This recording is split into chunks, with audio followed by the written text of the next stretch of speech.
Biochemic के student थे हैदराबाद के बायोकेमिकल के स्टूडेंट में, जब बायोकेमिकल के स्टूडेंट ने हैदराबाद में अपनी पढ़ाई पूरी करी तो हैदराबाद के मेयर को एक चिंता हुई कि हमारे यहाँ जो सीवर की पाइपलाइन है, वो सीवर की जो पाइपलाइन है बहुत ज़्यादा होती है, उससे मटेरियल जो है वो एवरीडे बहुत ज़्यादा प्रोड्यूस होता है।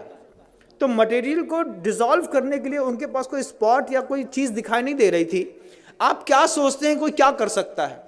जब ये क्वेश्चन मेयर के दिमाग में खड़ा हुआ कि जो मतलब मैन का बायो प्रोडक्ट है, जो भी मल वगैरह निष्कासित होता है, तो सीवर कनेक्टेड कर दिया, सबके यहाँ के सेप्टिक टैंक हैदराबाद में अलग कर दिए। अब कनेक्टिविटी बना करके सीवर की पाइपलाइन से पूरे हैदराबाद का जो मल है वो एक जगह पर स्टोर होता था। तो उसको ख़त्म करने के लिए क्या दिमाग कोई चलाएगा? तो बायोकेमिकल के स्टूडेंट ने उसमें लिक्विड क्लोरीन डाल करके उस पीले को वाइट कर दिया, और पीले को वाइट करने के बाद उसमें से उसकी स्मेल गायब कर दी। क्लोरीन NaCl, आपने अगर नमक का सूत्र सुना हो तो बंधुओं, मतलब सोडियम अलग होता है, क्लोराइड अलग होती है, NaCl2 ये उसका रासायनिक फॉर्म है।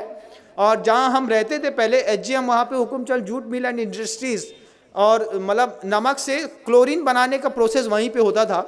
लिक्विड क्लोरीन होती है, पाउडर फॉर्म में क्लोरीन होती है, गैस फॉर्म में क्लोरीन होती है, और सब अलग अलग चीज़ों में काम आती है। जो बांस के पेड़ होते हैं उसको साफ करने के लिए लिक्विड क्लोरीन काम आती है, जिससे आपका पेपर बनता है और जो बिल्कुल वाइट हो जाता है। तो वो बायोकेमिकल के जो स्टूडेंट हैं, वो बायोकेमिकल के स्टूडेंट ने पूरे के पूरे जो मल हैदराबाद के बाहर इकट्ठा होता था उसमें क्लोरीन को डाल करके मिक्सअप करके पीले से वाइट कर दिया। फिर जो वो पूरा एक पेस्ट के रूप में था उसको ड्रायर में डाल करके सुखा दिया, उसका पाउडर फार्मिंग कर दी।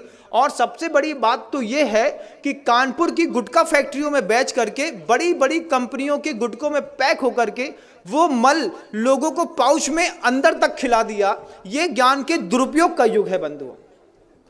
आपको आश्चर्य होगा, लगता है ना कि हम जिस कंपनी का गुटखा खाते हैं ये तो बहुत फ्रेश है और बढ़िया है।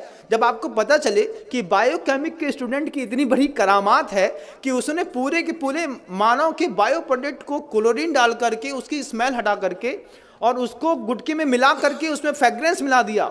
फ्रेग्रेंस का कारोबार कितना बड़ा है कभी आप सोच भी नहीं सकते, कुछ नहीं सोच सकते। और आपको तो खुलते ही साथ ही खुशबू आती है, एक तेज स्मेल।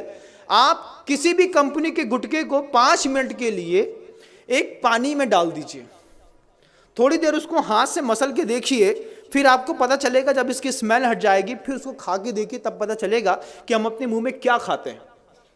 उसमें चूना और कांच दोनों मिलाया जाता है कि कांच से बारीक कांच का पाउडर रहता है जिससे आपकी जबान थोड़ी सी कटती है, और चूना उसके ऊपर लगता है तो आपको थोड़ी सरसराहट सी होती है।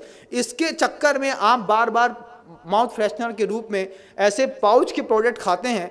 बायोकेमिक के स्टूडेंट ने पूरा का पूरा मानव मल उठा करके पाउचों में पैक करके कानपुर की गुटखा फैक्ट्री में जा करके एक बार ऑब्जर्वेशन तो करिए बंधुओं, तब समझ में आएगा ये गुटखा खाने वाले लोग सुबह सुबह मानव का मल खा करके अपनी जिंदगी की शुरुआत करते हैं। ये बायोकेमिक के स्टूडेंट का कमाल है। हड्डियों का ढेर मिलता है, दुनिया भर की चीजें मिलती हैं। स्मॉल स्केल इंडस्ट्रीज, 3 शब्द याद रखिएगा। क्या? स्मॉल स्केल इंडस्ट्रीज, ये 3 शब्द याद रखेंगे तब आपको पता चलेगा कि स्मॉल स्केल इंडस्ट्रीज के चक्कर में कैसे यूरिया से, साबुन से, शैम्पू से दूध बनाते हैं, कैसे सड़ी हुई चीज़ों से अच्छी पिज़्ज़ा बर्गर बनाते हैं और आपको खिलाते हैं। जो हमारे यहाँ का व्यंजन ही नहीं था वो सब हम आप खा रहे हैं, वो सब कुछ कर रहे हैं। ये स्मॉल स्केल इंडस्ट्रीज़ का कमाल है।